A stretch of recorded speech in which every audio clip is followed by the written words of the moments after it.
With the Olympics just 2 days away, tens of thousands of people are heading to London. There's a Trenton, Missouri woman heading there too, but against her will. As you're about to learn, she will be leaving behind her entire family, and she has no idea when she'll be able to come back. The small town of Trenton, Missouri is 250 miles from St. Louis. It's places like this out in the country that are the backbone of our country. That this is a nice place to live and a really good community. What can I get you guys to drink? But at Trenton's Lakeview Motor Lodge and Restaurant, these are difficult days for Allie Gray and her family, who've owned the place since 1995. I think everybody that knows them, they're just heartbroken about it. The Grays are British citizens, and though they've been here legally for the better part of 2 decades, their daughter Lauren is scared. She's just days away from deporting herself back to England. Scared is an understatement. I have so many emotions running through my head at any time during the day. Lauren has lived in the United States since she was 4. She went to grade school here and high school, and she recently graduated from Stevens College in Columbia with a Bachelor of Fine Arts in dance. But unless there is some kind of last-minute reprieve, she will have to continue her training in Britain. On August 8th, she turns 21 and will be bumped off her parents' visa, meaning she would be here illegally. All doors are shutting over here. Thousands of doors. Where's the fire? What's the hurry about? Lauren desperately wants to become a citizen, and her grandparents started applying for her green card when they became naturalized citizens back in 2003.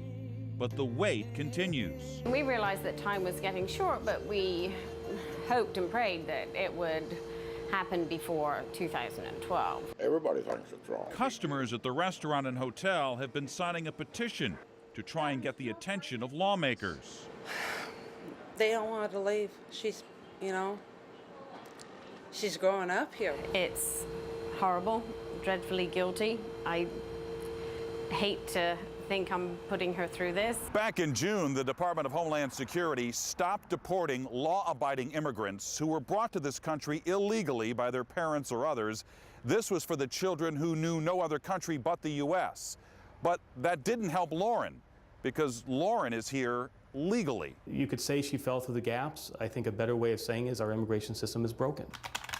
Ken Schmidt is an immigration attorney here in St. Louis. And while he isn't connected with the Gray case, he says he deals with heartbreaking stories like this every day. If I were her lawyer, I'd tell you you have to leave at this point, if you have to maintain your status. Do our clients always do that? No. I was at a studio in Trenton first, and then I came here. And though she knows the Immigration Service won't be knocking on her door to throw her out, Studio 98 is called All You Need Is a Song. Lauren says staying here illegally is not an option. Because we've done things right for 17 years, and I don't want to jeopardize getting my green card in a year. So next week, Lauren Gray will pack her bags for London to go live with an aunt, leaving behind a younger sister and her mom and dad. Yeah, we're very close, and it's just gonna be really hard. When will you realize Vienna waits for you? It could take a year or more, but Lauren says she will wait until her name finally comes up, so she can return to the only home she has really ever known.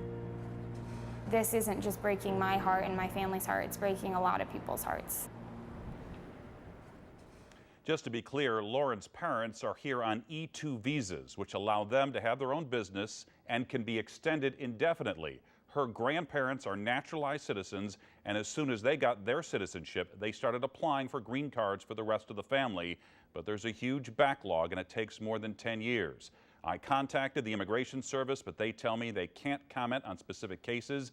And I requested some information from Senator McCaskill's office, but I'm told her schedule has been too hectic. If you'd like to sign Lauren's petition, we can link you to the website when you go to the story on KSDK.com.